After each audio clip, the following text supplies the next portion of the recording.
CM Manohar Lal ने आज सिरसा के चौधरी देवीलाल विश्वविद्यालय ऑडिटोरियम में जनता दरबार लगाया, जहां उन्होंने लोगों की समस्याएं सुनी और उन समस्याओं का मौके पर ही समाधान किया। इस जनता दरबार में और कौन सी शिकायतें रखी गईं और किन शिकायतों पर सीएम मनोहर लाल ने एक्शन लिया, आपको इस रिपोर्ट के जरिए दिखाते हैं।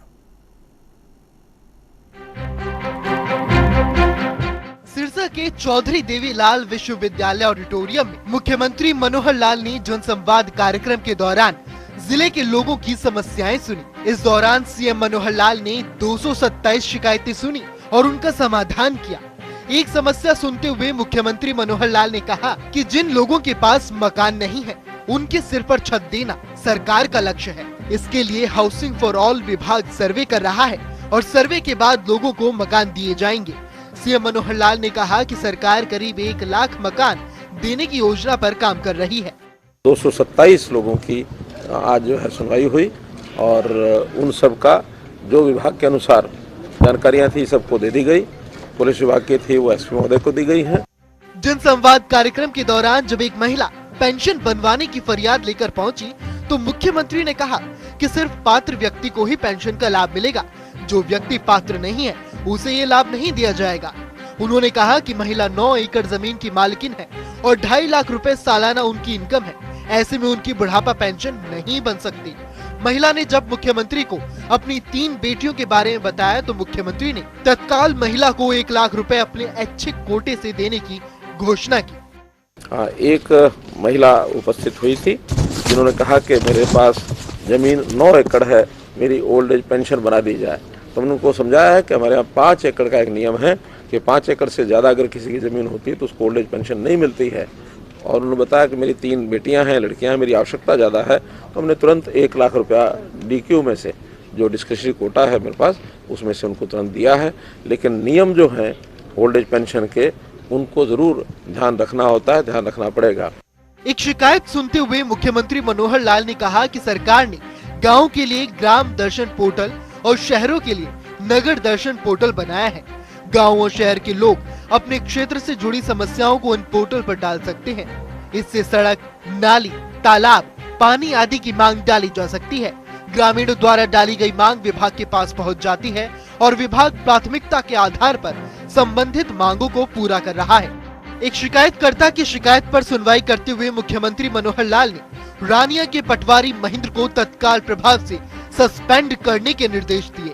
शिकायतकर्ता ने मुख्यमंत्री से शिकायत में कहा था कि उसके पिता ने 10 महीने पहले जमीन उसके नाम करवाई थी और पटवारी अब गिरदावरी दर्ज करने में आनाकानी कर रहा है। इस संबंध में वो सीएम विंडो पर भी शिकायत कर चुका है।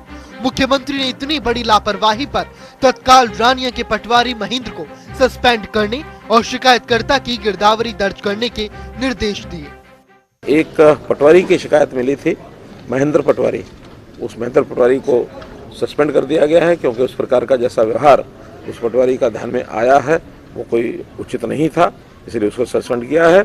एक डीएफओ है रघुवीर सिंह, कटाई के, फॉरेस्ट की कटाई के पेड़, उन्होंने भी जिस लापरवाही से यहाँ विषय को गंभीरता से न लेते हुए लापरवाही दिखाई, उनको भी 1 महीने की कंपलसरी लीव इसके ऊपर भेज दिया गया, ताकि ये भी एक सबक ऐसे व्यक्ति को मिलना चाहिए। एक शिकायत सुनते हुए सीएम मनोहर लाल ने कहा कि खेत की आखिरी टेल तक पानी पहुंचाने के लिए सरकार निरंतर काम कर रही है। कुछ जगहों पर पानी की चोरी करने की शिकायत आ रही है। ऐसे लोगों पर विभाग द्वारा सख्त से सख्त कार्रवाई की जानी चाहिए। विभाग ऐसा करने वालों पर तत्काल एफआईआर दर्ज करवाए। कुछ लोग बीच में पानी की चोरी कर लेते हैं, इससे आखिरी टेल तक पानी नहीं पहुंच पाता। मुख्यमंत्री ने किसानों को फव्वारा विधि से सिंचाई करने के लिए भी आह्वान किया। उन्होंने कहा कि आज धरती पर पानी सीमित मात्रा में है और हमें इसे सही तरीके से इस्तेमाल करना चाहिए। जिन भी इलाकों में पानी की कमी है, उन इलाकों में किसानों को फव्वारा विधि अपनाकर सिंचाई करनी चाहिए। सरकार इस संबंध में 85% सब्सिडी दे रही है। अवैध अतिक्रमण की शिकायत पर सुनवाई करते हुए मुख्यमंत्री मनोहर लाल ने कहा कि जहां-जहां अवैध अतिक्रमण है, उन्हें जिला प्रशासन तत्काल प्रभाव से खाली करवाए। साथ ही अवैध कब्जों की जमीन पर सख्त से सख्त कार्रवाई हो। सीएम ने कहा कि प्रदेश में कहीं भी अवैध कब्जा नहीं रहने दिया जाएगा और जहां भी अवैध कब्जा है उन्हें नोटिस देकर तत्काल खाली करवाया जाए। वहीं नशे की शिकायत पर सुनवाई करते हुए मुख्यमंत्री मनोहर लाल ने कहा कि सरकार नशे पर काबू पाने के लिए लगातार कार्य कर रही है। युवा नशे से दूर रहे और खेल में उनकी रुचि बढ़े, इसके लिए प्रदेश में व्यायाम शालाएं खोली जा रही हैं। उन्होंने विशेष जोर देते हुए कहा कि सिरसा और फतेहाबाद जिले में ज्यादा से ज्यादा व्यायाम शालाएं खोली जाएं और युवाओं को खेलों की ओर प्रेरित किया जाए। ये उनके लिए बेहद लाभकारी होगा। नशे को लेकर के यहाँ एक बड़ी शिकायतें लोगों ने की हैं, जानकारी इसकी मुझे पहले भी है। उसमें हमने कई प्रकार के जो प्रयोजन हैं उनको किया है। लड़कों को, नौजवानों को स्पोर्ट्स में और एक्सरसाइज में कैसे उनको आगे प्रेरित किया जाए, बढ़ाया जाए, इसके लिए जो हमारे ग्राम व्यायामशालाएँ हैं, इस समय 81 ग्रामशालाएँ, इसकी योजना जो बनी है काफ़ी उसमें तैयार हो गई हैं, कुछ उसमें इन प्रोसेस हैं, कुछ का एस्टिमेट बन रहा है, तो 81 पहले से हैं। फिर भी मैंने आह्वान किया कि और भी किसी गांव में इस प्रकार की आवश्यकता 2 एकड़ अथवा 4 एकड़ में जो पंचायत की भूमि पर अगर आवश्यकता पड़ेगी तो इस संख्या को बढ़ाया जा सकता है। मुख्यमंत्री मनोहर लाल ने ढाणी मिठनपुर के ग्रामीणों की 24 घंटे बिजली मुहैया करवाने की मांग पर बिजली विभाग को तत्काल इस पर अमल करने के निर्देश दिए। उन्होंने कहा कि बिजली विभाग इस ढाणी को गांव मानी और स्पेशल केस बनाकर यहां 24 घंटे बिजली देना सुनिश्चित करे। सिरसा में अंध विद्यालय को 8वीं से 10वीं तक किए जाने और उसके लिए बजट बढ़ाने की मांग को मुख्यमंत्री ने तत्काल स्वीकार करते हुए इसे पूरा करने के निर्देश दिए।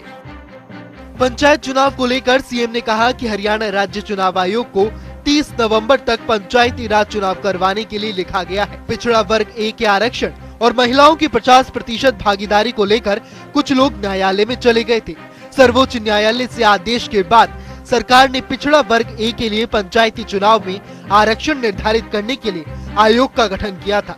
इसकी रिपोर्ट आने के बाद सरकार ने अध्यादेश जारी किया है, जिसे राज्यपाल ने मंजूरी भी दे दी है। वार्ड बंदी में रिजर्वेशन का काम जारी है और आने वाले दिनों में उपायुक्तों को वार्ड अनुसार रिजर्वेशन निर्धारित करने के आदेश जारी कर दिए जाएंगे। उपायुक्तों के पास इसके लिए 1 सप्ताह का समय होता है और इसके बाद जल्द से जल्द चुनाव करवाए जाएंगे। देखिए, पंचायत चुनाव की प्रोसेस अपने को पता है कि उसमें आरक्षण का एक विषय, बैकवर्ड क्लास का जो ए का हमने आरक्षण किया था और महिलाओं का जो 50% प्रतिनिधित्व दिया था। पहले तो हाई कोर्ट में कुछ निर्णय होना शेष था, वो हो गया। बाद में सुप्रीम कोर्ट में एक निर्णय के कारण से उन्होंने कहा कि यानी ट्रिपल टेस्ट के माध्यम से चुनाव कराए जाए। पहला उसमें था कि एक कमीशन बनाया जाना चाहिए, हमने कमीशन बना दिया। दूसरा उन्होंने कहा कि हर एक इकाई जो चुनाव वाली इकाई होती है उसकी आबादी का आंकलन करना चाहिए और उसके हिसाब से आरक्षण देना चाहिए। वो हमने, उस कमीशन ने रिपोर्ट हमको दे दी है, रिपोर्ट स्वीकार कर ली है और उसके बाद ऑर्डिनेंस के बारे में हमने गवर्नर साहब को निवेदन किया, उन्होंने ऑर्डिनेंस जारी कर दिया है। अब वार्ड बंदी और वार्ड बंदी के बाद रिजर्वेशन, इसके बाद एक 7 दिन का समय इनके पास होता है, इन्होंने आगे नोटिस देना होता है, वो नोटिस देंगे, रिजर्वेशन का फाइनल सीटें हो जाएंगी, कौन सी किसकी मिलेंगी। इतने प्रक्रिया के बाद फिर ये चुनाव आयोग के पास जाएगा और चुनाव आयोग का लगभग 30 दिन का 35 दिन का समय होता है जिसमें चुनाव कराते हैं। इस जनसंवाद के दौरान सिरसा की सांसद सुनीता दुग्गल, विधायक गोपाल कांडा, मुख्यमंत्री के प्रधान सचिव वी उमाशंकर, मुख्यमंत्री के राजनीतिक सचिव कृष्ण बेदी, सिरसा के जिला उपायुक्त पार्थ गुप्ता और पुलिस अधीक्षक अर्पित जैन मौजूद रहे। ब्यूरो रिपोर्ट, जनता टीवी।